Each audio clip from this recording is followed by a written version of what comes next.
You're going to bring paddling back to school? Is this the 50s?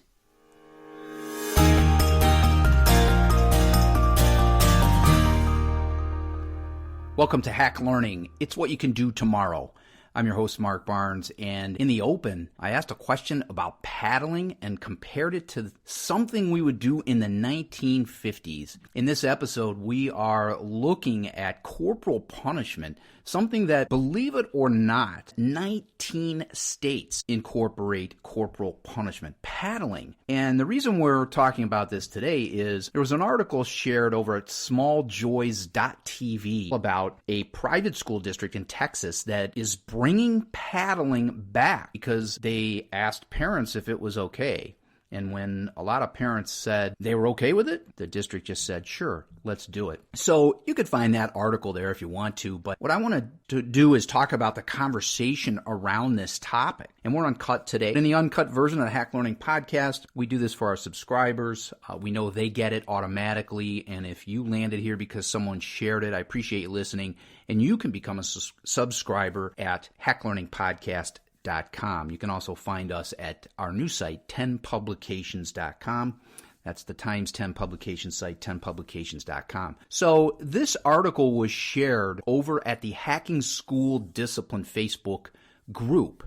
And as you know, if you're a longtime listener of the Hack Learning podcast, I get a lot of material from social media. So I spend a lot of time on education sites. The people that I connect with are typically teachers, school leaders, authors, presenters, and talking about education and, in the most part, how to make teaching and learning better. That's what we do here at Hack Learning and at Times 10 Publications. This article was shared on the Hacking School Discipline group. Now, if you're not a member of this group, first of all, I urge you to go over to Facebook and just search Hacking School Discipline. You'll find the group you can join. There are over 30,000 members in this group. So these are people that are very interested in changing how we handle behavior in school. So there's ongoing discussions about things teachers are facing in their own space and the issues they're having and what they should do. And there's very rich conversation, hundreds of comments, often when people ask questions or share ideas or encounter things that they're not sure how to cope with. And this is one. This article someone shared and was basically saying that this is not restorative. In Hacking School Discipline, the group is really about talking about restorative practice, restorative justice in schools, and how to engage learners in a conversation about their behavior, how to get them to repair the harm, how to get them to be responsible and accountable individuals, and not do it with traditional punishment. So I was amazed at the conversation here. At the time of this recording, there were nearly 200 comments on this group. And, that's what you get when you have 30,000 plus people in a group. And it's a very interesting and surprisingly polarizing topic, because what I figured is that the majority of people in a group about restorative practice would jump in and say, wow, how can this continue? We have to do something about this. Why is corporal punishment still a thing? Why do teachers want to paddle? Why are parents okay with it? But instead, I saw a lot of people in this group actually saying, this is not a big deal. We're not scarring kids for life, and kids who constantly act out, need this sort of punishment. Again, I was absolutely shocked, especially being someone who is familiar with the Hacking School Discipline book,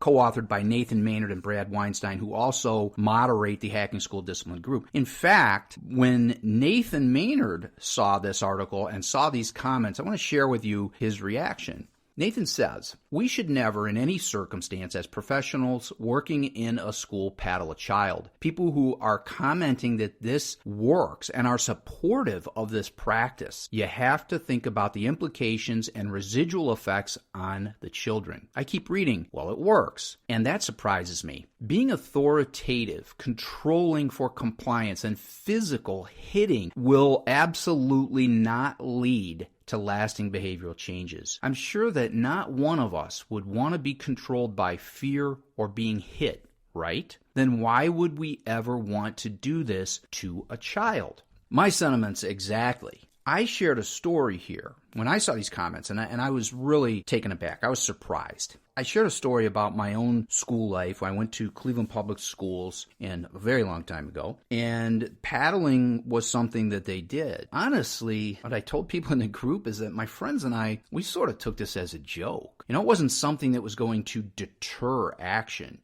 In fact, we made a game of it. And, maybe that's not my finest moment. Maybe not something I'm proud of. But, I was a teenager, and I wasn't a bad kid. I was just bored in school and didn't care for the methods being used, a little bit disinterested in education. Hey, let's not forget, I went on to be a teacher. So things worked out in the end. My friends and I would look at this and say, hey, let's have a contest. Let's see who can get, they called them swats back then. So when you were paddled, you were swatted. So a teacher would take the paddle and raise it up very high above his or her head and then slam it down against your behind, and that was a swat.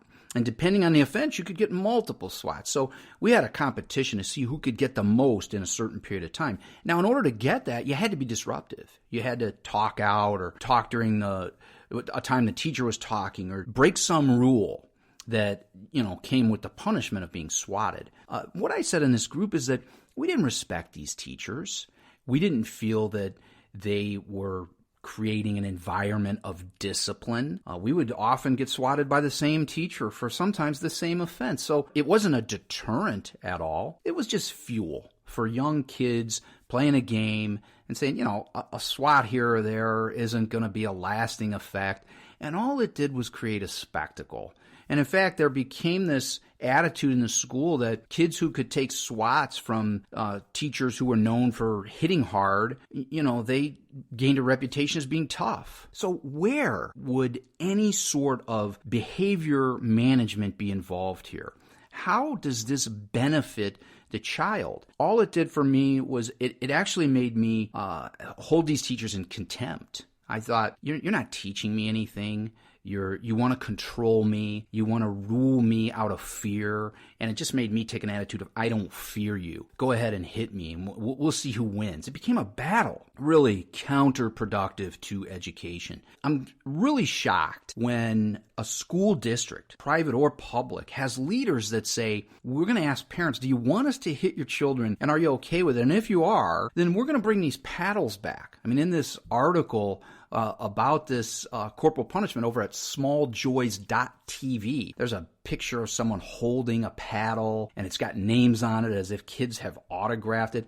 It's just a game. It isn't anything productive. Again, I would remind you to take a look at this from the side of restorative practice, which is what hacking school discipline is all about.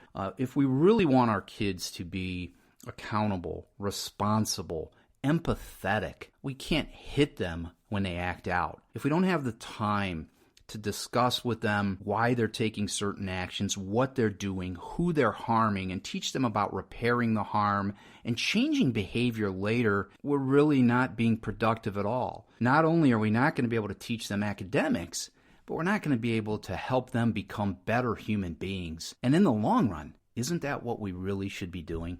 Hey, I appreciate you taking the time to listen to Hack Learning and this episode of Hack Learning Uncut. If you want to receive all episodes, please get over to hacklearningpodcast.com or 10publications.com. Find the podcast, subscribe there. Check out our blog where you'll find more episodes and also some show notes that go along with them. And again, let's help kids with restorative practice. And in this case, let's be sure to spare the rod.